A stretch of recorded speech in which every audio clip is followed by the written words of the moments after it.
Miljana Kulić je otvoreno pokazala da je nezadovoljna što nije odnela najveći broj glasova publike na Zadrugoviziji, sad je otkrila u razgovoru s Ognjenom Amidžićem kako se osjeća.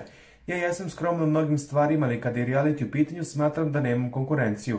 Ja Janjuša mnogo volim, ja sam pokazala da sam sujetna i kod tebe u emisiji. U Zadruzi 1 mi se nije svidelo to što je pobegao zbog Ane Korać, bila je brutalna Kulićeva, onda se dotakla rasprave koju imala sa Lazarom Čolićem Zolom. Kako se stvari odvijaju, ne znam, volim ga najviše na svijetu, ali sa druge strane mislim da on nije muškarac sa kojim bih ja pravila život.